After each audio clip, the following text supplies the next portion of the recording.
tentang apakah kita perlu menyelidiki orang yang menerima sedekah. Kalau ditanya apakah perlu menyelidiki, selama kita tidak tahu secara zahir keadaan dia, maka kita tak perlu menyelidiki terlalu dalam. Yang perlu kita tahu cuma zahirnya saja. Contoh, kita tahu kalau dia meminta sedekah selalu digunakan untuk sabu, beli sabu. Kita tahu zahir, semua orang tahu. Yang begitu sudah cukup untuk tidak memberi.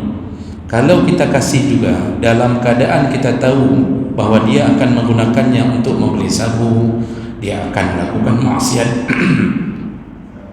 pengetahuan zahir kita itu akan berefek, kita dapat dosa yang sama. Makanya kan Allah mengatakan wala ta'awanu 'alal itsmi wal 'udwan, tidak boleh saling tolong menolong di dalam berbuat dosa dan permusuhan. Dalam hadis yang lain, dalam hadis disebutkan man a'ana 'ala ma'siyah fa huwa syarikun lahu. Barang siapa yang saling tolong menolong dalam maksiat, maka dia mendapatkan jatah dosanya. Jadi itu kalau tahu secara zahir. Kalau kita tak tahu, ada orang mengetuk pintu rumah kita, kita tak tahu ini sebenarnya penipu, ini sebenarnya ahli tabir. Tak perlu kita minta KTP, apa KTP.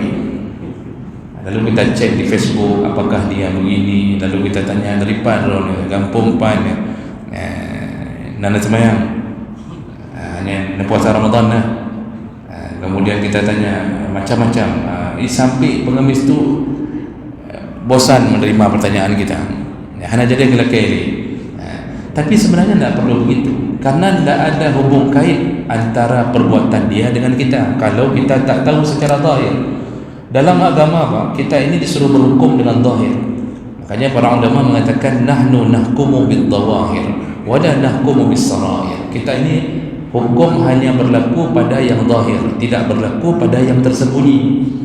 Tak ada urusan dia melakukan apa di belakang itu, kita tidak dapat dosa kalaupun benar dia menipu.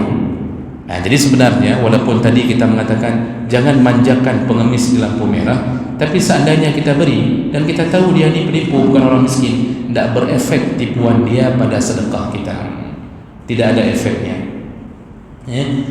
Jadi ini silahkan bersedekah walaupun kita tidak tahu keadaan dia, karena tetap kita dihitung pahala sesuai dengan sedekah kita.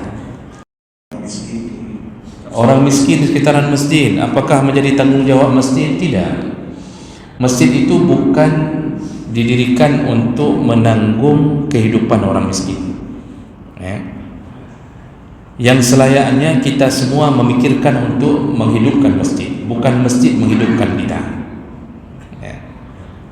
Namun kalau seandainya ada orang miskin datang ke masjid, maka yang berhak menanggung bukan masjidnya, tetapi jamaah di dalam masjid.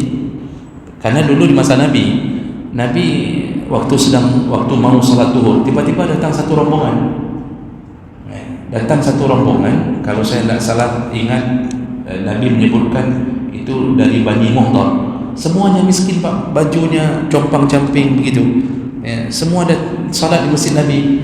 Habis salat langsung Nabi berdiri dan Nabi mengatakan kepada para sahabat dengan beberapa ayat, termasuk ayat yang disebut oleh Nabi, wa tandur nafsun ma qaddamat lighad.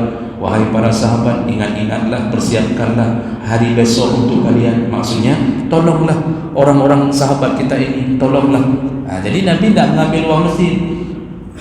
Pada waktu itu kan juga belum ada kas masjid, tapi Nabi tidak membuat masjid menjadi penolongnya, tapi yang menolong adalah orang-orang yang berada di dalam masjid. Maka pada hari itu tiba-tiba semua berkumpul berlomba-lomba untuk memberi kepada mereka, sampai kata Abu Hurairah, di dalam masjid ada dua bukit, satu bukit makanan, satu bukit pakaian.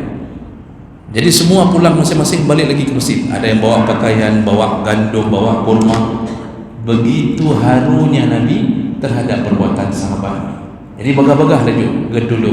Jadi bukan masjid yang menolong, tetapi jamaah yang menolong.